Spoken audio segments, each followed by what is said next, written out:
General साहब, क्योंकि जब हम इस पूरे कॉन्फ्लिक्ट की बात करते हैं, ये कॉन्फ्लिक्ट किस किस और मुल्क को या रीजन में कहाँ कौन पावर्स हैं जिनको लपेट में ले सकता है, तो वहां पर सर आज हमारे डिफेंस मिनिस्टर ने भी खदशे का इजहार किया है कि इसका एक मकसद इजरायली असर रसूख को पाकिस्तानी सरहद तक लेकर आना भी है, और इसके अंदर जो है वो भारत के साथ एक नेक्सस है जिसके बारे में हम तो खैर पहले से बात कर रहे हैं, कोई नई चीज तो, नया फिनोमेना तो नहीं है हमारे लिए। और इस अटैक से पहले भी सर मोदी का इजराइल का दौरा, उसको लेकर आपको पता है भारत के अपने अंदर से भी आवाजें उठ रही है, सोनिया गांधी ने आज लिखा भी है कल इसके बारे में।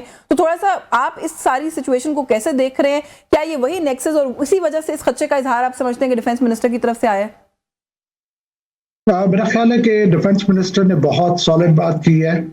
देखिए, I hold a PhD on strategic security management of CPEC, China Pakistan economic corridor, और मेरा जो पर्पस था पीएचडी करने का वो यही था, to identify threats to CPEC.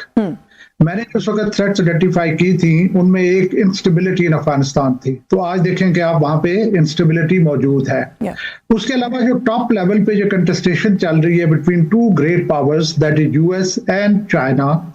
China चाह रहा है कि वो इंडियन ओशन में एक्सेस हासिल करे, और अमेरिका चाह रहा है कि वो इंडियन ओशन में एक्सेस चाइना को डिनाई करे, बिकॉज इस सक्सेस की वजह से चाइना का जो ज्योग्राफिक डायलेमा है, जिसको मलाका डायलेमा कहते हैं, वो एड्रेस होता है, और चाइना थ्रू सीपैक ऐसी एक्सेस लेता है इंडियन ओशन में जो कि डायरेक्ट पर्शियन गल्फ के ऑपोजिट है। तो अमेरिका की बहुत कोशिश है कि इसको डिनाई किया जाए। ये जो मिनिस्टर साहब ने बात की है, एग्जैक्टली मेरी भी यही सोच है कि अगर ईरान को वो सबड्यू कर लेते हैं, ईरान को ओवर कर लेते हैं, वहां पे एक प्रो इजराइल गवर्नमेंट आ जाती है, और वो जो है हमारा बॉर्डर फिर ताफ्तान में होगा इजराइल के साथ। सो दैट मींस कि गवादर जो है that will be more endangered than what it is today. इसके अलावा हमने पोम्पियो, उनके जो एक्स सेक्रेटरी ऑफ स्टेट रहे हुए हैं, उनकी ट्वीट पड़ी हुई है, जहां पे उन्होंने कहा जी कि सीक्वेंशियली हम फला जगह पे जाएंगे, और आखिर में उन्होंने बलूचिस्तान का जिक्र किया।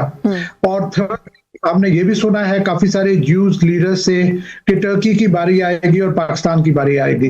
मैं एक आपको देता हूँ, गॉड फॉरबिड, अल्लाह ना करे ऐसा हो कि अगर एक तरफ आपके ईरान में आके इजराइल बैठ जाए और प्रो इजराइल गवर्नमेंट हो, दूसरी तरफ आपके इंडिया है, और तीसरी तरफ आपके स्ट्रेस्ड अफगानिस्तान, इंडिया और इजराइल दोनों की इनरोड्स है।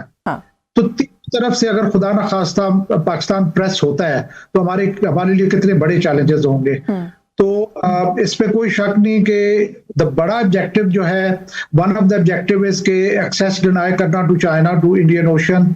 सेकंड ऑब्जेक्टिव इज के ग्रेटर मिडिल ईस्ट की तरफ जो इनका जर्नी है, ग्रेटर इजराइल की तरफ जो जर्नी है, उसको फैसिलिटेट किया जाए। और ओनली थ्रेट पूरे रीजन में जो कि इजराइल को इस रूट पे कंटेस्ट कर सकती है, उसको एलिमिनेट किया जाए, उसकी कैपेबिलिटी को एलिमिनेट किया जाए, ताकि they can execute all those plans.